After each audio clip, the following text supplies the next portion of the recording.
I love the Audi e-tron. When it came out, I had a good feeling it was more interesting than the Tesla. Oh, I love it! I'm very proud of the environmental initiatives taken by the automotive industry. When it came to electric cars, Tesla was the first brand to build a desirable electric car. And it was only since then Audi decided to come up with the e-tron. And I think Audi adapted very well. And it is here I come down to the topic of German cars. German brands, they adapt very fast. They never come up with something first, but once somebody else does it, they adapt very quickly. And this is something the Germans have been known for, and they do so in a fashion that is not pretentious, in a fashion that everybody finds it desirable. Now, I would also like to point out the big difference between Mercedes, BMW and Audi. Another prominent difference is that Mercedes specializes in luxury and status. Like, that's every time I think Mercedes, first thing that comes to my mind is status. Whereas when it comes to BMW, they really seem to prioritize driving pleasure. So it seems like the car enthusiast sort of car, if you know what I'm trying to say. It's kind of like the cars which are, you know, fun to drive, as it were. Audi, on the other hand, I've always been under the impression Audi has been the tech king out of the three. Audi has been always more technically advanced. This Audi Q4 e-tron costs 61,000 euros. Is this good value for money or not? We're gonna find out in a moment, everyone. Let's get on with this review right now. But before getting on with the review, I'm going to remind you all that when it comes to the premium segment, it is very difficult to discuss about value for money. But since this is a premium car, we have expectations nonetheless, and 61,000 euros is still a good price for a premium car. And guys, I have a confession to make to you all just before I get on to the review. I love the Audi e-tron. When it came out, I had a good feeling it was more interesting than the Tesla. But let's see if this Audi Q4 e-tron holds the same level of desirability as the e-tron, the bigger one. Over here is the exterior of the Audi e-tron. Strong Audi identity, like always. In fact, now it's becoming a Volkswagen thing where they have this sort of grille which has no air intake. And I guess it's okay, but like, why not just have something smooth? Why do you need to have these formation, these lines? But anyways, this is, it's still good. I mean, it pairs well with the Audi theme, by the way. I love those wheels. They look very nice, although I seem to recall seeing a similar pattern on Skoda wheels, but it looks very good. I like the theme as well. The 5-branch, you get the shiny alloy, and then you get the gray alloy inside. Very nice, guys. Really like the color of this Audi Q4 e-tron. Looks very nice, pairs very well with the Audi theme. In fact, Audi pairs well with this color. And then I also like what Audi did with this particular trim right here. So you get this gray piano right here instead of gray plastic. Very good. I like this. And it pairs well with the crossover SUV theme, by the way. And this is the rear view of the Audi Q4 e-tron, everyone. Audi has developed an obsession with this theme right here, this continuous line. And I seem to recall it started with the Audi A8 back in the late 2010s. Very nice. And oh my goodness, this looks very bright. I mean, it's not even illuminated, and yet it's so bright. And I like how you get the Audi badge right here. A bit of patriotism going on. I like that. Very good. And then, yeah, right here you get the... Oh, you get e-tron written right there as well. One thing Audi has been known for in comparison to BMW and Mercedes is simplicity. Simplicity which boasts technology. Everyone, this Audi Q4 e-tron is full of promises. The exterior looks very interesting. Whilst exploring the exterior, I also noticed some questionable aspects, and I'm going to point them out right now. I looked at this Audi Q4 e-tron from many angles, and I have to say, I'm struggling to spot some Audi identity. Like, the only Audi identity I can see is really the front design. Like, the front design looks prominently like other Audis, and same for the rear lights, but that's standard. But the thing is, what I'm trying to point out is just the overall figure. Like, you know, there's some things Audi has never done before. Like, for example, the massive employment of round edges. I don't really know why Audi really, like, what was the need for too many round edges on this car? And especially right here, like this particular area is probably a reference to the Audi e-tron, but the Audi e-tron has a straight line over here. But Audi has just decided to go round edged over here. And then there's also something interesting about this area. In my opinion, this whole area over here looks a little bit generic. Like there's something about it that does not scream Audi to me. For a price of 61,000 euros, you do not get cameras on this car, guys. Literally, you do not get parking cameras. I looked all over the car. You do get parking sensors, front and rear parking sensors. That's good, but you do not get parking cameras. I looked all over this car, at the front, and I looked at the side, and I also looked at the rear. There's no presence of parking camera as I speak. Yes, it's in my opinion, I find this very questionable, let alone for a price of 61,000 euros, and let alone from an Audi. Another questionable aspect I'd like to point out, guys, is that for a price of 61,000 euros, you do not get air vents right here. You get just plastic that has no purpose whatsoever. No lighting, nothing. It's just plastic right here.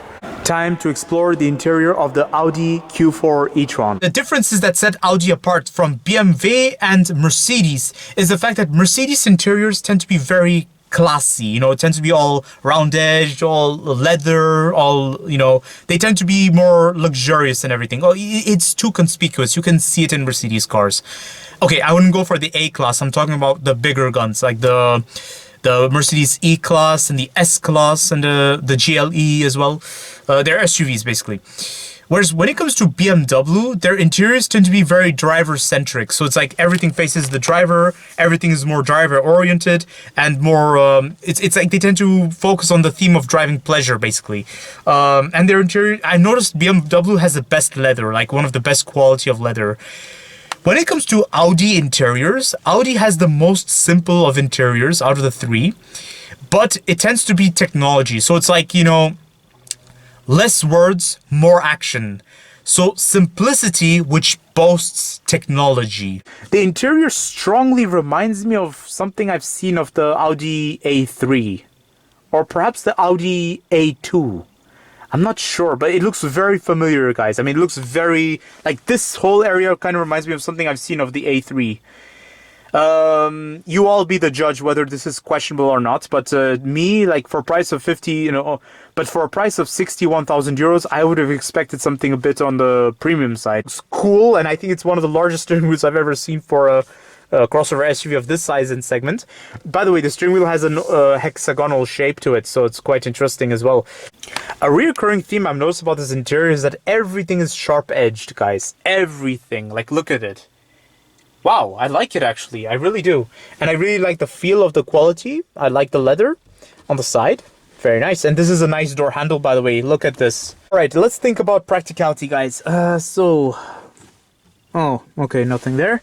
You get a nice door bin right here. Although whether it can fit a big water bottle, no, it cannot fit a big water bottle, but it can certainly fits a small water bottle. Over there, you get a storage space right here, guys. See, at first it wasn't clear to me, but now it's clear. You get a storage space right here. You get a deep storage space right underneath there, guys. And you get a 12-volt socket, a USB point, a storage space right here. You get cup holders right here, guys. Cup holders of fixed sizes. And then you get a nice central console storage right here. Now, the central console storage surprised me as well, but I'm going to cover it later, guys. It's deep, but it's not wide enough. And then over here is your glove box, everyone. Let's see. The glove box is very nice. It's quite deep and it looks quite practical. I mean, I see already a card holder and a pen holder and a coin holder right here. Very practical. Okay, everyone. Very impressive interior. Very, very promising chapter for the Volkswagen Group and Audi especially, guys. I'm very, very happy. I'm very impressed. But there's some questionable aspects I've noticed. And the most prominent thing I have to point out is the equipment list. I'm very, for a price of 61,000 euros, I'm a bit, like, alarmed by certain things. And I'm going to point them out to you right now. The first questionable aspect I'd like to point out, guys, is that there's no sunroof, no panoramic roof for a price of 61,000 euros. And there's no storage space right up here. There's a lot of missing spots, guys. I mean, you see, there's a lot of potentials at some places and they're just not being used. For example, this area doesn't have storage at all. There's just plastic that has no purpose. Nothing opens. Yeah, I mean, the storage is right there. It's deep, but it's, yeah, there's this that obstructs the storage excess right there. The console storage is not big enough either, guys. I mean, it just, For a price of 61,000 euros, and for this segment, I would have expected something a little bit bigger. And then there's this bit of trim that looks like it could open into something, but I believe that would be your fuse box. And then for 61,000 euros, there's this that has no purpose. I mean, I'm assuming it was for an extra option. Price of 61,000 euros, and you do not get electric seating adjustments either. Time to explore the rear of the Audi Q4 e-tron. Okay, everyone, I have a lot of leg room, I have a lot of knee room, And I have a lot of headroom. Very good. So I get comfort like this. I get a nice, armrest right here with two large cup holders. beacon of hope lighting right here, handle right here, coat hook right here. Wow. We have a nice handle right here. We have a nice cup holder right here. Well, it can also double as a handle, I believe. And as for door bin, the door bin is average for a SUV of this segment. Rear seat of the Audi Q4 e-tron is very nice, very pleasant. I love the quality of the seats, by the way. The comfort level is unquestionable because this is a premium segment, so there's nothing to question in terms of comfort. But in terms of equipment, I have some questions, guys. Not some, lots of questions. First of all, the absence of essential equipments. I cannot believe you do not get rear seat pockets. To be the first time I've ever seen a premium brand offer hard plastic right here for a price of 61,000 euros. I've never seen this before. And then also over here, you get this bit of storage that has no purpose whatsoever. Well, I mean, it's just a small storage, but what can you use it for? Like, it's just so tall, and then over here you get a 12-volt socket and USB points, which is good. That's nice, but no climate control, nothing. This seatbelt is exposed, so someone's feet is going to constantly make contact with the seatbelt. Here is the boot space of the Audi Q4 e-tron, everyone. The boot space is actually quite pleasant. It's very, very spacious. I like it. Nice LED light, very good. It reminds me of Germany a little bit. The Autobahn, oh my goodness. Very nice. And you get coat hooks right here, well, shopping hooks actually for your shopping bags. Very nice. And you get nice proud tether points right there. Very good. But I cannot seem to spot a 12-volt socket in this rear, guys. Yep. Well, whether you need a 12-volt socket or not, you all be the judge. My conclusion of the Audi Q4 e-tron, everyone. It has become evident that the German car manufacturers suffer when it comes to cars of cheaper price tag. See, this is the point. When you enter the premium segment, I always say you have to pick the bigger machine. You cannot budget when buying a premium car, especially from the German manufacturers. That this is a new chapter for Audi, everyone, and Volkswagen Group. It's become evident that this Audi Q4 e-tron was built for competition's sakes. I wish it had more identity, and I really wish it had more options. I really wish it were more interesting. And I believe this will happen, guys. We have to have faith. This is just a new chapter. As the pages turn, we will find more interesting content. For a price of 61,000 euros, is this Audi Q4 e-tron good value for money or not? Okay, it is okay value for money. It's okay value for money. I cannot even say okay value for money. I don't know what to say, guys. I was a bit lost for words. I'm a bit alarmed at this point, but I'm still optimistic about one thing, guys. I'm optimistic about the brand, Audi. Audi has adapted to a new trend, and they have just started their chapter. But yeah, no parking camera, no panoramic roof, no electric seating adjustments. So much for 61,000 euros. So you want my opinion of this Audi Q4 e-tron? Oh, I love it! I love this Audi Q4 e-tron. I really, really do. And this is a new chapter for Audi and the Volkswagen Group. And I'm going to tell you all why. Yes, it's true, it may have not been great value for money, but it still has its potentials, and this is a new chapter, as I've stressed before. However, this is no ordinary chapter, guys. Volkswagen is venturing deeper into the crossover SUV segment, and this means they are coming up with a variety of crossover SUVs, and including desirable ones as well. And if the e-tron was successful, so will this Audi Q4 e-tron. And by the way, let's not forget to mention that this can be a popular company car. It's just because it's not great value for money, it does not mean it's the end of the story. This is just the beginning. For every beginning, there will always be scratching heads and there will always be questions to ask.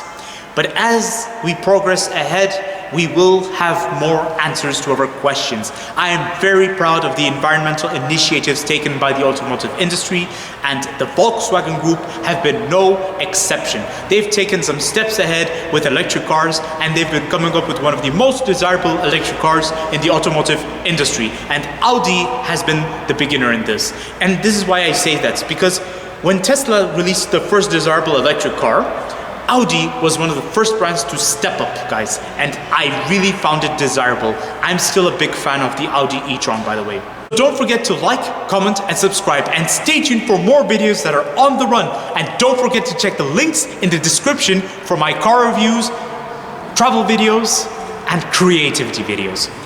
Bye!